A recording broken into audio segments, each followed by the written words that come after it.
bakers. Good morning, my beautiful bakers. Oh, what a glorious morning. Oh, what a glorious day. Lads, it's Friday, it's crunchy day. Can't believe it. Recipe 85. So today, I thought yesterday, wait a second now, I'm going to have something delicious for my breakfast. Then I said, why can't I share it with the world, my beautiful breakfast today? So I'm going to share this beautiful baked cinnamon and apple porridge oats overnight. So you can do all of this, gather it together, shove it into your fridge. Hallelujah! Breakfast is served. The breakfast of champions will be served today. So, first of all, I have a shout out. Richie, cannot believe you are watching me. Richie Fenton, you are watching me and you're bringing your Weetabix Nutri-Bars to golf. This is a fabulous recipe to get you up and at it, out playing golf and sustained at lunchtime. So what are we starting with? We have got 200 grams of porridge oats. We have got 50 grams of brown sugar. We've half a teaspoon of baking powder. We have 2 teaspoons of cinnamon. We have 2 free-range eggs. We have 2 teaspoons of vanilla extract. I have got 400 grams of chopped apple. Now the apple I am using is because I just love having it in the house because I don't always have my Brambly apples. Is tinned apple. I go through so much of the tinned apple, I now get it in Musgraves, which is fabulous. You do not have to obviously use tinned apple. You can use your Granny Smiths, you can use Brambly apple, you can use Gala apple. If you're going to use the hard variety, just poach them for about 5 minutes. Turn off the heat, no sugar, no water, nothing at all. Just put the apples in a very, very low heat for about 5 minutes, just to soften them a little bit. Unless you like the crunch, because if you like the crunch, you don't need to do anything at all. So we have 400 grams of chopped apple, and this is my secret, my pièce de résistance. Because I love the sharp bite and tang of this particular bake, I'm using a Brambly apple sauce. So I get it in Tesco. Now you can get it in Aldi, you can get it in Lidl. The Aldi variety is nice. I prefer the Tesco one because I think it has a sharper bite. So to start with, we are going to start with all our dry ingredients. So in goes our baked oats. Beauty about this recipe, it can be dairy-free, it can be gluten-free, it can be vegan. So these could be gluten-free oats for this beautiful cinnamon and apple overnight baked porridge oats, full of protein and carbs. So in goes our porridge, followed by our brown sugar. Then we have our 2 teaspoons of cinnamon. We have got half a teaspoon of a baking powder. And if we've the will and passion to whisk it all together, let's do it Friday. So we have got our oats. We have got our brown sugar, we've got our cinnamon and baking powder. So to make this gluten-free, change to gluten-free oats and change to gluten-free baking powder. Now to make this vegan, instead, and I have it in the notes, instead of using your 2 free-range eggs, you can use 1 flax egg and 1 mashed banana. A flax egg is 1 tablespoon of flax seed with 3 tablespoons of water. Now it doesn't look very sightly, it does look a bit like frog spawn, but it is delicious when you put it into the bake. You will not know that you haven't got any eggs in the mix. That's no disrespect to vegans and the flaxseed, may I add. It's just the texture and a visual image so you know what I mean. So we have got flour, brown sugar. Next we have the wet ingredients. So we have got our 2 free-range eggs. And as I mentioned, you could use a flaxseed and a mashed banana for this. We've got our 2 teaspoons of vanilla extract. In that goes. Pour that into our jug. So we have 180 mils of milk.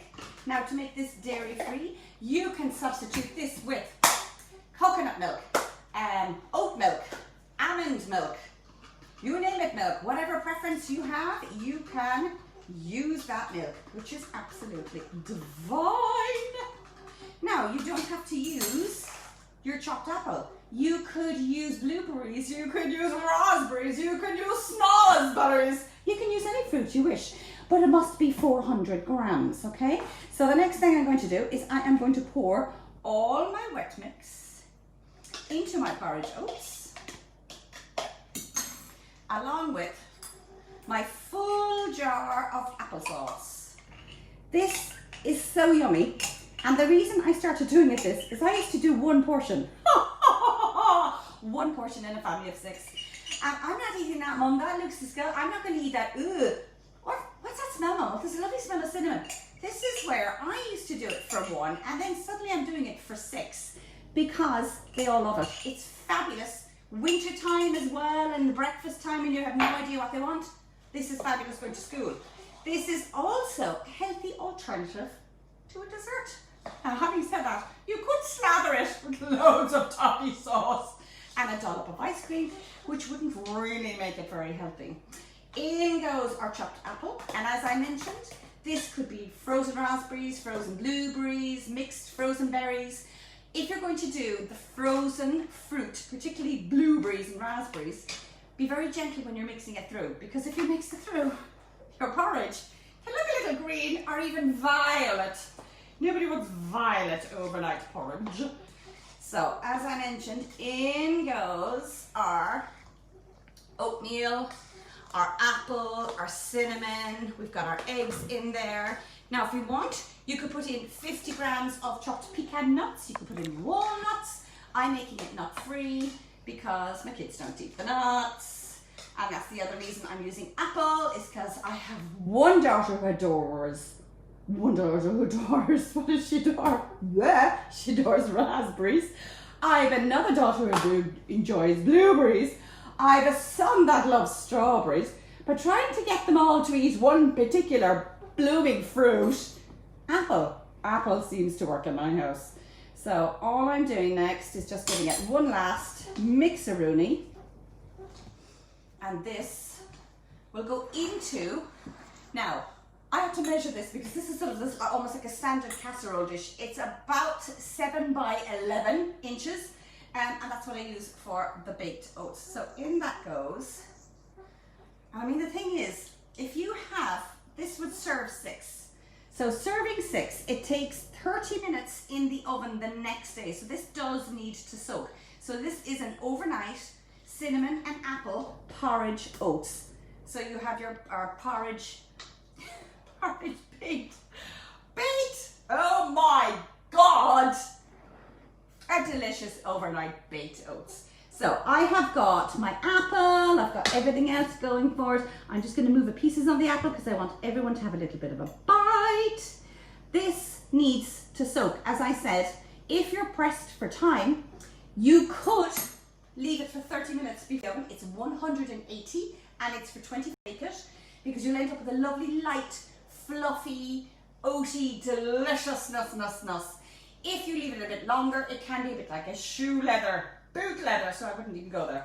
So this needs to go in the fridge overnight preferably, because then it soaks in all the deliciousness. I have one behind me in the oven. We'll see. I'll take it out and see if it's done. It may not be done. This is going to go into the fridge. Behind me is what I'm going to get out of the oven with my breakfast for this morning. It is delicious, served with Greek yogurt and a sprinkling of more fresh fruit and a dribble of maple syrup or honey. Oh, we're nearly there. If you could smell this. So I'm about 5 minutes away from this being done for my breakfast. So it's this beautiful baked oats, absolutely divine with apple or any other fruit. I will put the recipe, as I mentioned, I'm putting this back in the oven. It is nearly done.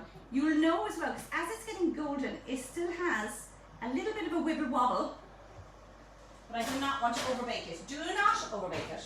Leave it sit for about 5 minutes once it does come out, because obviously the apple is going to be molten, so it's going to be very hot, or particularly if you're going to use mixed berries, you need to leave it for about 10 minutes, because again, the fruit is super hot.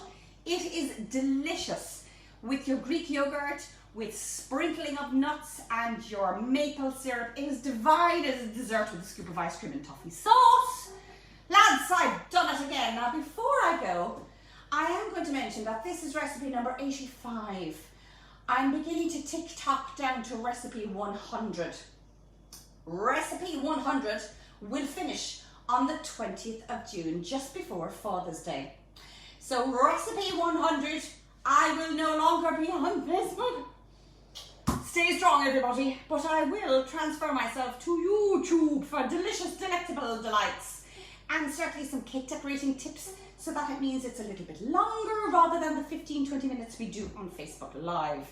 So I'm giving you a fair warning. Subscribe to my YouTube, because after that, hold on, the bell tells me my porridge is done. So after that, lads, the 20th of June, I should be doing YouTube and unfortunately not Facebook, because I can't for the rest of my days. But I will be continuing. I shall see you soon tomorrow at 10.